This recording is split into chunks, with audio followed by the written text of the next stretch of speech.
welcome everyone. I'm Julie Muir. I'm the founder of the Automotive 30% Club, and it's really great to see so many of you on the call today. So the purpose of the meeting is to launch our Inspiring Automotive Women Awards 2022. We're going to hear from our sponsors today and also previous winners about the benefits of supporting the nominations, and also to hear about what it feels like to be named a winner. But first of all, let me introduce our panel. So please, can our panel show themselves on their screens? And so we have Claire Wright, HR Director of Jardine Motors Group. We have Angela Shepherd, Chief Executive of Mercedes-Benz Retail Group. We've got Jade Price, who is an apprentice vehicle technician at Jardine Motors Group, and Sophie Oak, who is the communications manager at the Automotive 30% Club, and they're all going to say a few words to you today. Now, if you have any questions, can you please use the chat facility to post them rather than try to grab our attention or anything, and then we will look at the questions at the end, so if you can bear with us by doing that. So I think it might help if you had us on speaker view. That might help you to kind of follow this a little bit more easily. So first of all, we're going to turn to our sponsor, Claire Wright. And so Claire has been named a winner multiple times and was the Inclusive Leader Award winner in 2020. So Claire, can you please say a few words and start by explaining why Jardine supports the awards as the key sponsor this year, well, every year as well as this year? Yeah, thanks, Julia. I mean, I guess I'm sure you've all heard me probably say this before, but we believe that these awards are a great platform to celebrate the success of the amazing females that we have across automotive. And we remain incredibly passionate still about, I guess, it's about the greater good, not just about what we do in Jardines, but how we change the perception of the industry, which still, unfortunately, I think, we've still got some work to do. And the awards are just one way in which you can improve the perception by celebrating the great females that we have across all of the businesses. And also, we've decided this year to include nominations from outside of the club membership as well, which is the first time we've decided to do that, so that more women have the chance to be recognised. So can you explain to us why you support that move? Yeah, I guess it's and again, there's lots of females that aren't, their companies aren't members of Automotive 30%, and that's not their fault, is it? So, for me, there's lots of people that are probably being missed who are absolutely amazing that we don't hear about. So, again, it's not a competition. It's about saying, how do you, continue to put these people in the spotlight, and just because they're not a member of 30% group, then let's try and just make sure we celebrate their successes as well. So I think it's a really good thing to extend it out. Great. So hopefully people can spread that message that it's, it's open to nominate women who are in any automotive related organisation this year. So going back to Jardine, what would you say, or how can you describe what the positive impact of the awards has within Jardine? I mean, definitely in terms of internally, we've had some great winners who've gone on to be promoted. I think it gives people, again, that boost of confidence to push themselves forward a bit. But also, all of our, female winners have all become like real, well, as we classify them as real models. So I don't know if someone's gone off mute. There's a bit of background noise. Sorry. Yeah, so I think it really does give that boost, and you're going to hear from Jade a little later, who we were really proud that she got the Trailblazer Award. So I'm sure she'll, hopefully support what I'm saying. But it does really boost people's morale and motivation, and again, just encourages other people to come forward and see that they can be successful in, and it's not just about promotions, it's about just generally being successful. And we use a lot of our females on our panels that we do for different events, and it's again, it just really puts people in the spotlight, which is great. So you kind of touched upon there the motivational impact that it has both on the winner but also on the team. So a lot of the people that nominate the women are their male colleagues, their male allies, so it also has a kind of a motivational impact on the entire group, doesn't it?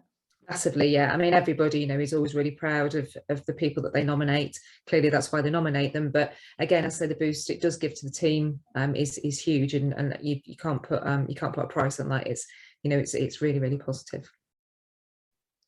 Well, thanks very much, Claire, for once again helping us deliver these Inspiring Automotive Women Awards and being our sponsor. Couldn't do it without you, so thanks so much for that and for all your support. I know you have to dash off to something else and leave us now, but thanks very much for sparing, for squeezing out of what you were doing to come along today. And thanks, everyone. Nice to see you all. Thanks. Thanks a lot, Claire. Bye-bye. Bye-bye. Bye-bye. So I'm now going to move on to Angela Shepherd, who won the Inclusive Leader Award last year. So moving on to you, Angela, can you please tell us about how it felt to be given that special recognition award? Yes, I can, Julia. So I think the first thing I would say is I was actually quite shocked. I think when the announcement came through, I was looking, through the correspondence thinking, who's this actually for? And it took me a few minutes to realise it was actually for me. So I was really humbled by the fact that actually it was my direct team that nominated me. And I think that's a point we'll come to a bit later on. But I would say I was almost embarrassed, but once I'd kind of got my head around the fact that they had nominated me, I was really pleased and really proud, because I think we've done an awful lot of work in this space, coming from a point where diversity and inclusivity just wasn't really on the radar. And, no disrespect to my male colleagues, but it just wasn't forefront in their mind. But I think once we got into the swing of talking about it, I think they recognised both the need to do it in our organisation and what benefit it would bring each of them individually in their teams and across the broader spectrum of the organisation. So I think it was a really nice almost trophy, I want to say, that the business, it wasn't really about me, it was about the business had made a step forward, and that was the kind of way of recognising that quite publicly. So so it was embarrassing, surprising, but lovely. And I think, again, we'll talk about it a bit later, but when you're in a senior role, you don't always expect that to happen. And these were my direct reports that I didn't know who'd nominated me, so that wasn't clear in the beginning. So I think I asked you, who it was and what they'd said, and it was nice to know it was the people that I directly work with every day that had taken the trouble to do that. So I think it was really kind of them to do it. Oh, that's all sounds great, so thanks very much for sharing that with us. Okay. So in terms of, you are the chief executive, you can't get much higher. So in terms of that, how important do you think it is for female senior executives to play their part in this building of inclusive cultures? Well, I think it's massive. And I think, when I came into this role, as I say, it was, we were really underdeveloped in this area. It wasn't really on the business agenda. Lots of other things were. And I felt we needed to go for a kind of a proper strategy that, included diversity and inclusion across, the whole piece and across all levels of our organisation. So for me, I think it's really important for female executives to pick this up by the scruff of the neck. Even if, like us, you start off and you don't know exactly where you're going to end up, because this is not a short haul project, this is a long-term project. And it's small incremental gains, by doing things every day or every week or every month and communicating it constantly. But I think everybody really bought into it. I think because it was something different and new, they could see other automotive groups, perhaps more advanced in this space. So I think it's really important somebody grabs it. I think the thing to be careful of is that, as a female leader, you don't want it to become a personal crusade. And I was really mindful that, I didn't want to come in and almost use the gender aspect to be the, sledgehammer to crack a walnut. I wanted to get the buy-in across a much wider section of our senior team, who are predominantly male. In fact, they're all male. Let's not beat around the bush. And I needed them to embrace that and to adopt it, because they need to take it forward. I can't do that on their behalf in all of their business units. We're too big an organisation. But I think you can really engage people and show them what benefit it can deliver. And I think then if they can adopt it and you can encourage them and coach them in adopting it, then I think then it's got a chance of sticking as a culture in the business. And as I say, it's not a short haul project. It's something very much that you have to go into knowing that you can make small incremental changes on a regular basis, but you're not going to change the world overnight, and not to be put off by that either. Absolutely. And I think you touched on a really important point there about not wanting to be seen as driving the, championing the cause when you are a woman, in case of, I don't know, criticism about self-interest or something like that. And I do think that is one of the reasons perhaps why we don't get as many nominations for senior female executives as we do for more junior women in the organisations, because perhaps the senior executives are not really wanting to get too deeply involved in some of the initiatives or activities for fear of that. But I am aware that there are lots that do. And so what I'd like to move on to ask you next is, when you were nominated and when you won your award, can you talk about the positive impact that actually had on your team and on the motivation to therefore continue to increase female representation? Yeah, I think it, as I said, it became a sort of trophy or a lighthouse for people to go, oh, look, we've nominated, it's a good reflection of the work we've all done, albeit, my name was on the trophy. It was an acknowledgement, I think, by the team that, it was the right thing to do, and therefore encourage them to keep going at it, and even to then develop their own strategies aligned with the overall organisational ones, but in their own business units, even to the point of them thinking much more broadly about their succession planning or, recruitment strategies or,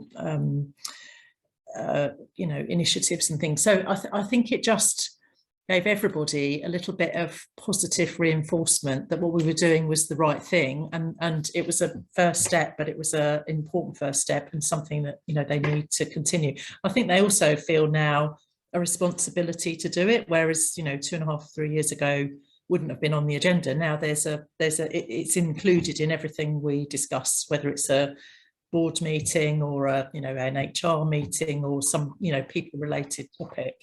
It's on the agenda every time.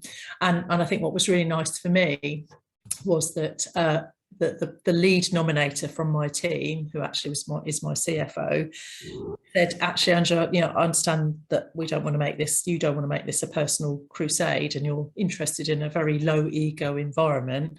I shall take on the kind of what we call the female lead initiative in the company, which you're more than welcome to participate in.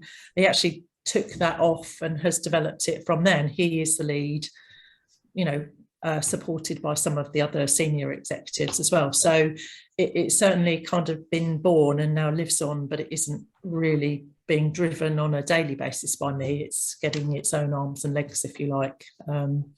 So yeah, I think it, don't underestimate the impact it can have on everybody else, even if it's one specific name on the trophy, as it were. Fantastic. That's really good to hear. So finally, how would you encourage others to nominate senior women for these roles?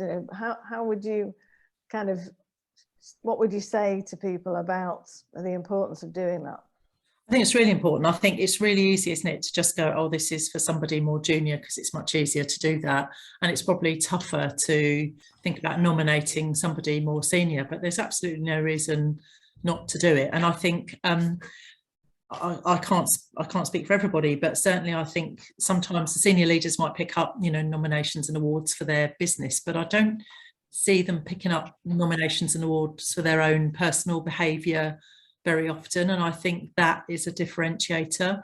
And I think it's something that, I can only speak from personal experience. I was so pleased to be awarded. And really it wasn't about the plaque or the, publicity around it or anything else. It was about my team having said to me, perhaps something they wouldn't have said, as direct feedback to my face, actually, we think you're doing a good job here, and we buy into it. And because we buy into it, that's how we're going to, help lead the organisation. And for me, I suppose that was the bit that was the nicest thing to hear. And I think if you don't reflect that to your senior leaders or the more senior people in the business, then they don't always know if they're doing the right thing either. It's quite a lonely place to be sometimes if you're in the top job or in a senior job. Sometimes it's in a very dog-eat-dog world, and your peers may not necessarily be helping you, progress with your career. I hope that they would, and they're collegiate. But I think don't underestimate how powerful those things can be when you nominate up as opposed to nominating down. But nominating up is more difficult, but it's really important. I think you've covered some really important points there, but particularly that this award is probably a little bit different to most of the others in that it is all about the person, and it's about the impact they have on other people. Yeah. It's about their behavior, it's about their leadership style or the way that they behave in the workplace, but also how that is inspiring other people. Yeah. And so that's how we tried to kind of create this unique space, really, with these awards that makes them very different to others. Yes. So thank you very much, Angela, for those words of wisdom and those tips. So I'm now going to move on to talk to Jade. So welcome, Jade, and I'd like to bring you in now. So you won the Trailblazer Award in 2021, which, for the benefit of those listening, these special recognition award categories aren't set categories. They're identified, or they're given if the judges feel they've got somebody in the list that deserves a special recognition. And the Trailblazer Award is for somebody that we feel is kind of going first, pioneering in a role that maybe has not been filled by many women in the past. And so, Jade, you won that award last year. So can I ask you now to talk about how it felt to be named as a Trailblazer? I didn't believe it. I was like, oh, this is this. And then when it sort of sunk in, I mean, there's no professional way of saying this, but I felt like weeing myself. I was like excited. I was shocked because I didn't think many people would recognize something like that. So it's, nothing. But then when I got it and I was like, oh my God, people have actually paid attention to this and thought something of it, which I didn't think anyone thought anything of it, to be honest. So I was just shocked. I was like, is this really me? I mean, I know I'm the only female in the workshop, but are you sure this is for me? It was complete shock and happiness. So just to clarify, you're at the time you were an apprentice working in Jardine as a vehicle technician. I think you still just about finishing that soon, are you? Yeah, last year now, so should be finished in March 2023. Yeah, 2023. So it was great that your team decided to nominate you as an apprentice role for this Trailblazer Award. So it was truly well deserved. But how did your friends and family and colleagues react when they heard that you'd won the Trailblazer Award? My mum was dead excited. My dad was. Like the amount of people that had come up to me at work about him was like dead happy for me. And I was like, it kind of makes you take a step back because you think, oh my God, like other people are actually happy for me. So my mum was buzzing. My mum was like, let me know when it comes out so I can put it on the fridge. But the local newspaper ended up getting wind of it, so she wanted the newspaper clipping out of that, and they were excited to say, at the very least. Great, and that's right at the very beginning of your career, so you've got a lot more to live up to now as well, haven't you? Yeah, no pressure. So I've actually seen that you've kind of created a little role for yourself as an influencer now on social media as well. I quite, I'm very interested and follow what you do and your posts and things. So what impact do you think that this award has had on your self-confidence and self-esteem? Probably to not be as hard on myself, because I am I'm the biggest critic of myself more than anybody else possibly could be. So I think it did give me a bit of a boost, because I was like, I must be doing something right for people to want to nominate and whatnot. So it was an eye-opener as well, because of you getting it and realizing that you've done something enough for somebody to want to go, I want her to get an award. And you think, well, if it's doing something like that for somebody that you can win an award for, what's it doing to other people that might not have nominated but wanted to? So finally, we heard Angela encouraging people to nominate senior executives. So what would you say to try to encourage people to nominate more early careers women who are doing great things with their team, they're inspiring and having a positive impact on their team, and who are doing stuff to encourage more women into the sector? I think look at every individual, even if it's somebody just starting out, because you don't realize how much the little things can make the biggest difference, whether it's in a business or to the person themselves. Or sometimes we don't always see that extra mile that people go, and I think it is very daunting when you first come in here, and you do see a lot of men, and some women have been here for ages, so it's quite intimidating when you do first start out. So if somebody in your eyes has done something good enough, just vote for them, because that impact that person has, and I think it does bring the dealerships together more in different areas. So no matter what it is, if you think that someone's done something, just vote for them, honestly. Great, thanks, Jade. Yeah, so it's just taking that little bit of effort, isn't it, to fill in the form and give it a go, you know, try, because you never know whether that person just might end up being a winner. So thanks for that encouragement, Jade. So again, thanks very much to Jade and Angela for sharing their stories and their advice. So if you have got a question for them, please put it into the chat and we'll revisit it later. But now I'm going to move on to explain what a good nomination looks like. So we've heard a little bit about how our awards are a bit different to others, but now I'm going to kind of go into the very kind of nuts and bolts of how do you give your nomination the best chance of succeeding. So every year is a really fabulous experience to read all these fantastic stories and nominations about these great women, but also it's also quite disappointing when we receive nominations that really don't do the women justice. So we receive hundreds of nominations every year, and it's very important that you know that submissions that don't answer the question properly, or leave a blank to one of the questions, or just cut and paste the same response to the statements, will just be screened out at the first stage and not actually. So the judges only see nominations that have met the very basics of the criteria that we ask for. So any attempt to just think, well, what I've put for question 1 is so good that it doesn't matter that I haven't put anything for question 2, it won't work. You actually have to answer each of the questions. There are only 4, so we hope it's not too onerous, but you really do have to fill in the full nominations form. Also, make sure that you read the criteria required. Now you can do that on the nominations form. There's an icon with an eye, and you click on that and it comes up with, this is what we're looking for in this question. So please always make sure you read specifically what is being looked for in the question.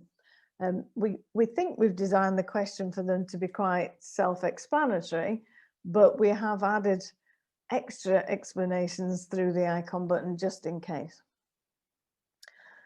Also, what's important to remember is if you're nominating a woman who's got direct responsibility for diversity and inclusion in her job role, for example, if she's an HR or a D&I professional, you're still very welcome to nominate those women, but you must be able to explain how she's going above and beyond the usual requirements or remit for her role.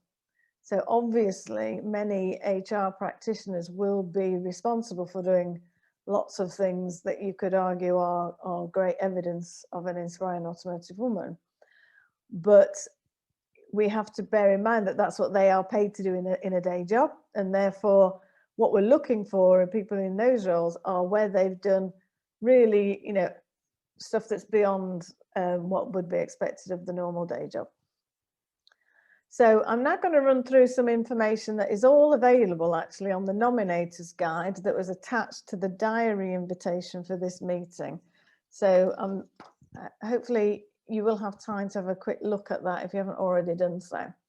So just to explain, we have 4 statements that we ask you to fill in, 3 of which are direct questions, and the 4th one is a kind of a free commentary field where you can really, you know, offload your thoughts and feelings about how inspiring the woman is. But I'll start with kind of the criteria that you must stick to for all of them. So first of all, keep within the scope of what the question has asked for. So don't try to answer things that are beyond the scope of the question.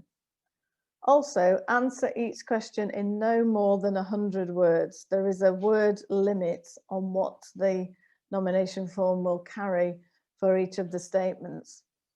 What we really want is bullet points, very simple evidence. We don't need kind of lots of flowery descriptions and adjectives. What we need is evidence. So we don't screen out based on levels of literacy or anything like that, spelling or grammar.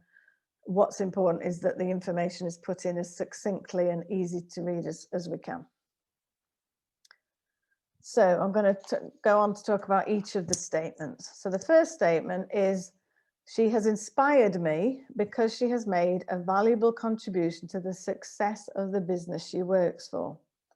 Now, obviously, what we would expect is that somebody that meets an inspiring automotive woman criteria is doing a good job, you know, to start with. That's one of the basics. So, you know, it's great if she's inspiring in other ways, but if she's actually not performing in the role, then that doesn't really meet all of the criteria. So what we would ask for this, your response for this statement, is to explain in as much detail as you can exactly what she's done that has inspired you about her contribution to the business, and be as specific as possible. Things could be that she's achieved great success in terms of sales or profits, or that she's improved employee engagement significantly, or that customer satisfaction has improved significantly, that she is responsible for driving positive change or in innovation, that she's a pioneer in some way in the form of her organization, that she might be able to show evidence of the fact that she's a really good team player. But again, you need to show what you mean by that, or show an example that explains that. Or the person might be a fantastic ambassador for the company and have achieved a lot in terms of the company reputation or brand. What won't be classed as a good answer to that statement is vague. Is a vague kind of response that would say something like, because she's just great at her job, or because she's just a fantastic member of the team. Because that's a subjective description of her, but it's not explaining what is that valuable contribution that she's making. So try to be as specific as you can. Some of the previous winners were definitely, their nominations definitely had numbers and data in that backed up, you know, the improved customer satisfaction from X to Y or whatever. So it's important to be able to show some robust examples in that statement. So the second statement is, statement 2, is that she has inspired me to progress or develop my skills. So this is the person, the nominator, thinking this woman has actually inspired me to improve, or that if this person is a senior leader in the business, and that perhaps that woman hasn't particularly inspired them to improve themselves, what she has done is inspired them to do more with regards to D&I. So to aim for a better gender balance and lead an inclusive culture. So we had to write this in two ways to capture the two types of nominator that are out there. So in order to give a good response to this statement, what we'd ask you to do is to explain what she's done that's so inspiring in terms of developing your skills or for you to lead a better inclusive culture. And also to make sure that the statement focuses on how you, definitely on how it's inspired you. So it's not about how it's inspired other people, this one, it's about how it's inspired you as a person. So you are personally inspired by this woman. So examples that you could put as robust evidence could be that she's a mentor of you, that she's sponsored you, that she's a positive role model for you. You've seen what she's done in her job and it's made you want to also climb the ladder and do a similar thing. She may have actively helped you develop your skills, such as suggested training courses or leadership programs, etc. Or encourage you to apply for a promotion that perhaps you were not sure about whether you would meet all the criteria, but she encouraged you to apply. And finally, that, you know, if you are a senior executive and it's not about the person inspiring you to develop your skills, it's how has she inspired you to create a gender balance plan, to increase female representation, to become a more inclusive leader. So evidence and suggestions around those points. The final question statement is statement 3, and this is written as: she has inspired me by participating in activities that aim for a greater gender balance, or by encouraging other women to join or progress in the industry. So note the change in perspective here. So the last question was all about the impact the person had on the nominator. This is about the impact they're having in a wider sphere. So this is about gender balance as a whole, outreach activities, and programs that are linked to women's networks, etc. So again, be very specific about the examples, the activities that she has actually been involved in. So, for example, a poor response would be, she fully supports all of the gender balance activities in the organisation. That would be too vague. But saying something like, she is a member of the Women's Network, she took part in the Automotive 30% Club I4I network volunteering, or she always takes part in our recruitment activities to meet future female applicants, or she participates in things like International Women's Day or on social media. Or you see how there's you need to be quite specific about the activity that she's involved in, rather than it being a general suggestion that she's you know, doing her bit to help move the needle on gender balance. Now, we often get submissions for question 1, 2, or 3 that are, if you like, very subjective. It's a very lovely, they say very lovely things, but they aren't really showing any evidence. And I'll give an example, because we always get several like this every year, where they say, let's say Sarah is the name. They'll say, Sarah is such a lovely woman. She has a beautiful smile that brings a ray of sunshine into our lives. And that's their answer to why she's inspiring. Now, it's a very nice comment to make about somebody, but it doesn't make them an inspiring automotive woman, and it certainly doesn't answer any of the 3 statements that have gone before. So we have actually made a fourth category, part of the nomination form, mandatory this year. It used to be optional, where if you want to make those kind of statements that kind of emotionally capture how you feel about how wonderful this woman is, please put them into the personal statement at the end. That is the free speech one, where you just asked within 100 words to summarize why you are nominating this person for an Inspiring Automotive Women Award, and why she's so inspiring. And it's your opportunity to express the sentiment that might be harder to express in the first three, because the first three we're very much looking for rational, objective evidence of exactly what she does. With this one, with the final one, you can really,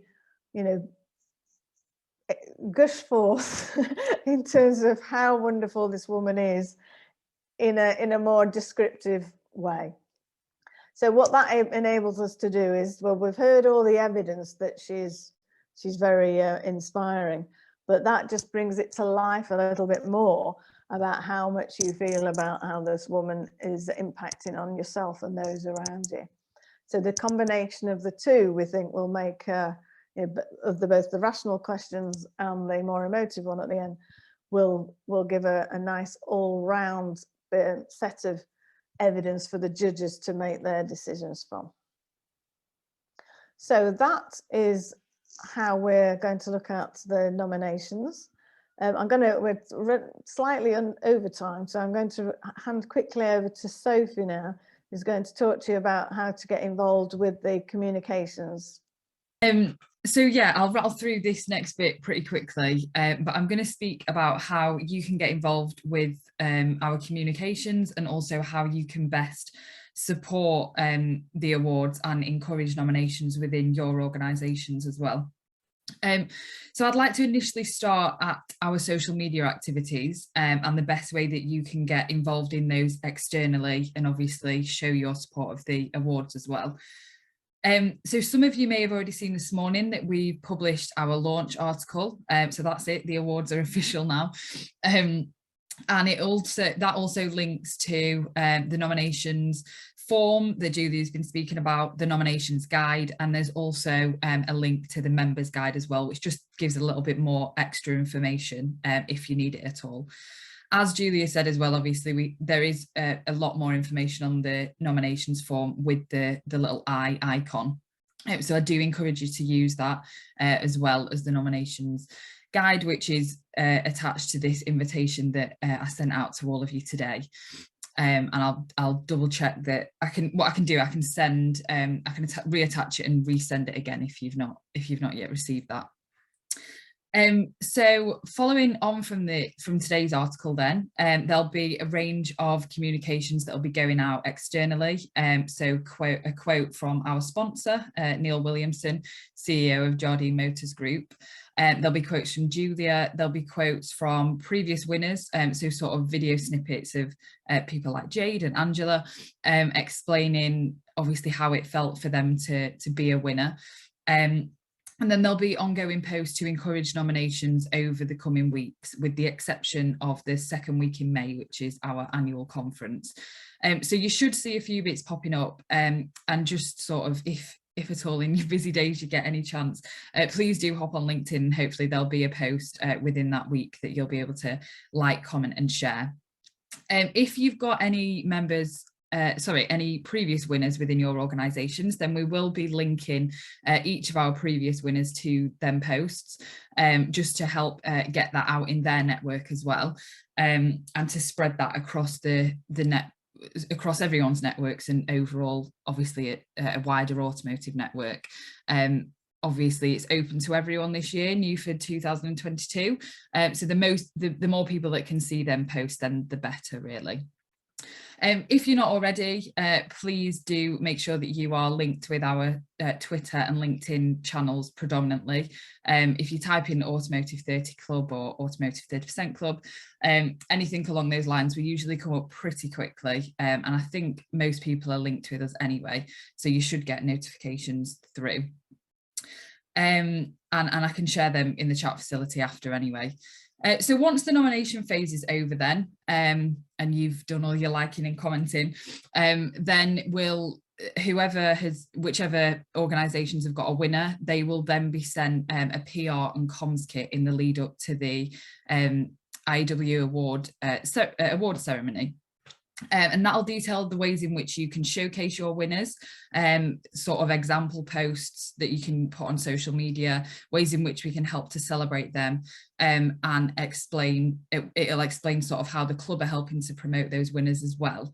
And hopefully by working together we can amplify the impact that we're all making on social media, and sort of utilize we've grown quite a lot on social media since we've last had a face-to-face ceremony. So hopefully we can sort of bring the elements of the virtual, the way that we've grown virtually in terms of social media, and ensure that we're celebrating our winners in person as well as on social media. So that's what you can do to support externally, but internally obviously is just as, if not more important, to communicate.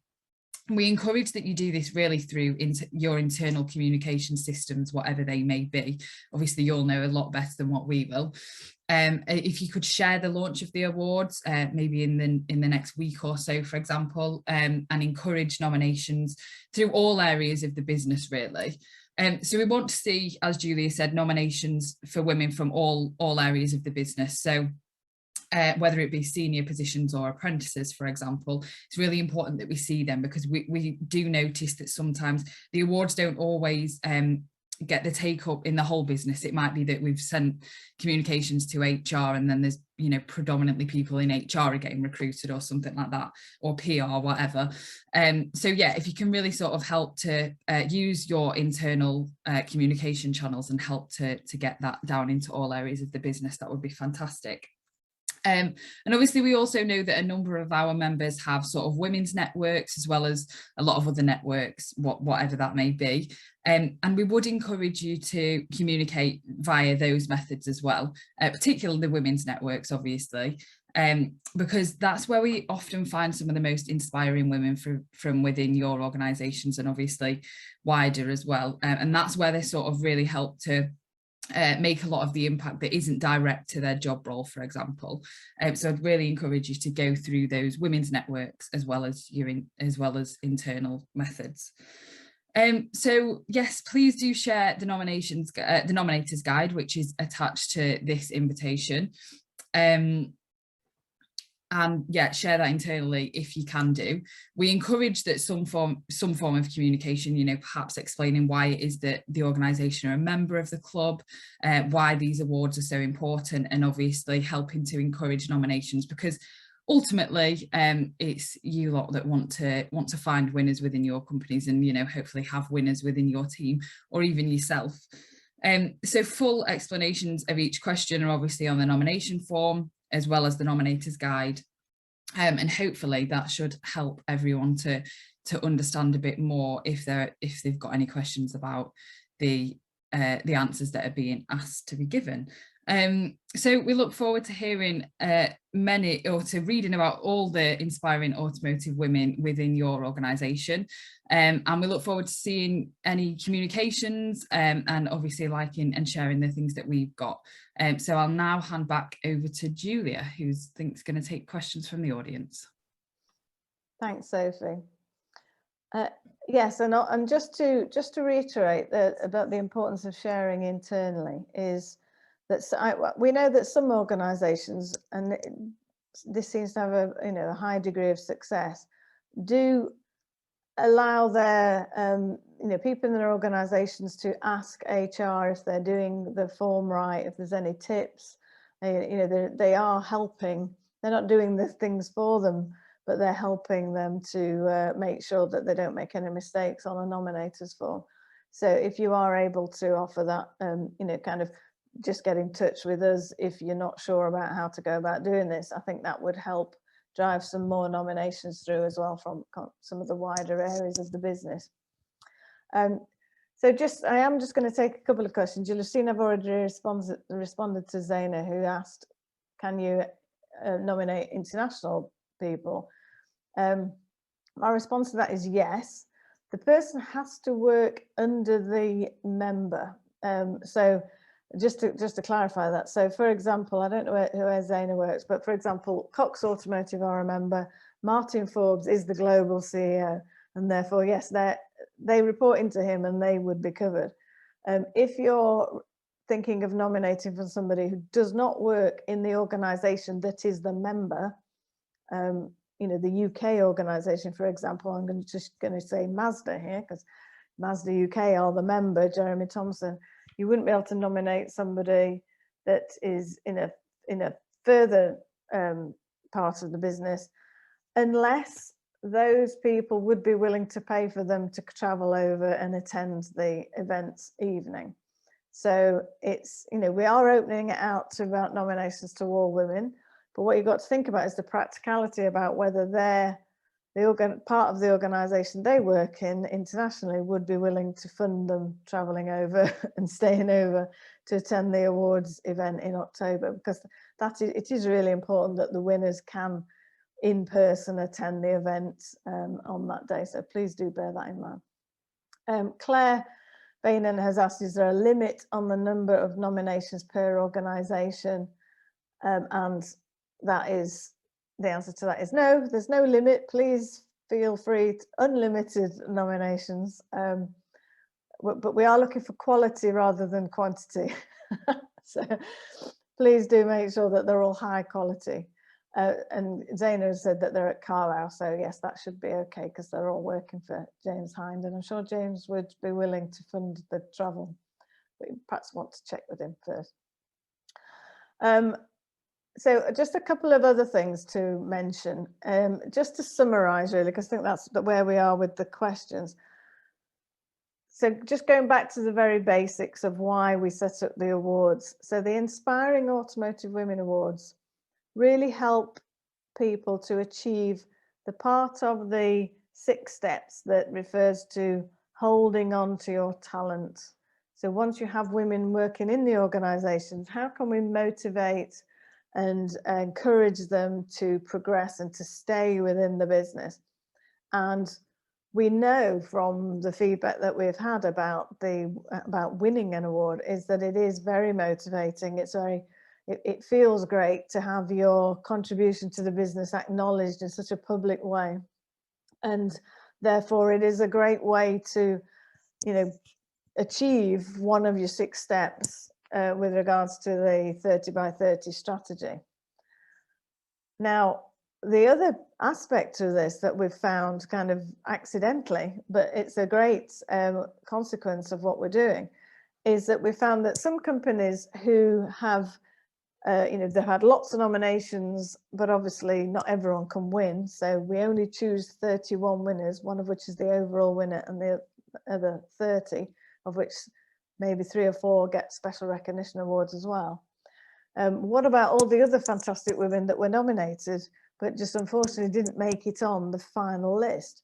Well, some of our members have taken it a step further and now make you know, a really big fuss of the women that were nominated, on the principle that it is just as important to them, to the company executives, etc., that they had somebody who felt strongly enough that that woman was so inspiring that they nominated them.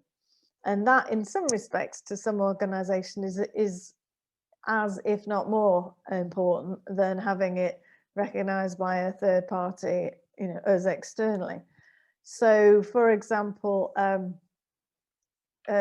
think we've got Nicola Tordoff-Zone on the call today, but I know that John Tordoff organised a lunch for all of the women that were nominated in JCT 600 last year, and I went along and we applauded all the women that had been nominated, and he gave a nice speech acknowledging their fantastic and valued contribution to the business.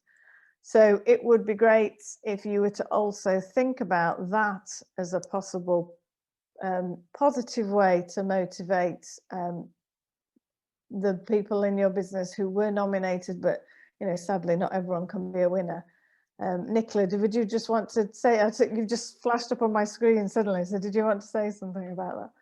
Yeah, I was just going to say it was really well received, that as well. It just felt like a nice moment to celebrate women of all different levels in our business. Unfortunately, I was on holiday, so I missed it. But we're going to continue with all the women who've been nominated year on year to always come together annually to celebrate this. And it's a real nice feel-good factor part of the year for us. And it's a fantastic idea, and I know that it's creeping into other organisations. They're doing it as well. I think Toyota did something similar, but I love your idea of creating a kind of legacy group as well. Yeah. That come back and say, yes, I won it back in 2019 and I'm still here. So again, it's the reinforcement of the retaining message that the women are still in the company and are cheering on the next generation of nominees. So it's a really good thing. So thanks for bringing that in, Nicola. We've got another question. I'm just going to answer from Claire.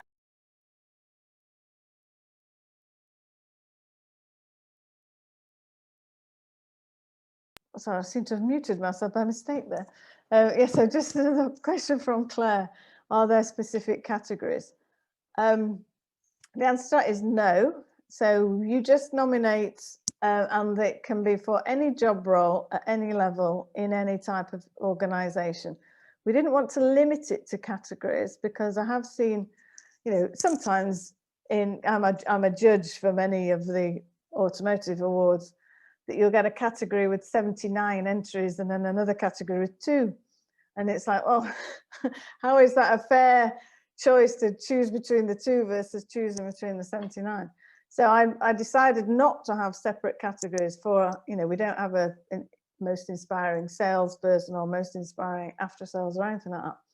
But what we do is if the judges feel there are 3 or 4 of the winners that deserve just an extra recognition for what they've achieved in those areas of being a trailblazer or being an inclusive leader or being an amazing HR professional, or being somebody that's really led on broader diversity, even though they're not necessarily in a D&I role, shall we say. They may give a special recognition for that, but we don't have those categories set every year because we might not get somebody that meets the criteria to win that award. And so they're really developed to recognise a woman who has really gone above and beyond in a certain area, and we want to give a recognition for that. So we usually only have about 4 winners of special recognition awards. So I hope that answers the question from Claire. So we've come to the end. I hope we've kind of experienced from this session what the Inspiring Automotive Women Awards are all about. They're all about recognising and celebrating the fantastic women that are in our industry at all levels, doing all kinds of jobs, but that are really inspiring other women and their business leaders to make sure that we have an inclusive environment and that we're attracting other women to join us. We do it to help retain and hold on to the talent that we have in our organisations. It's a hugely motivational thing to be part of it, to be nominated. And it's also, it's hugely motivational for the nominator as well, to see the person that they nominated ended up winning the award. So I do hope that you'll all get behind it as much as you can, spread the word. So please tell as many people in your organisation as you can about it, and the kind of women that win and why we do it. And I look forward to receiving lots of nominations. The nominations are open. If you go onto the website, you'll see a banner saying nominations now open. You click on that and then it goes straight into the nominations form. So don't think we've got any more questions, and we're like very rare for me going to end on time. So I look forward to seeing you all again, hopefully at the conference or in our next Zoom call, and I look forward to receiving lots of fantastic high quality nominations. Thanks very much.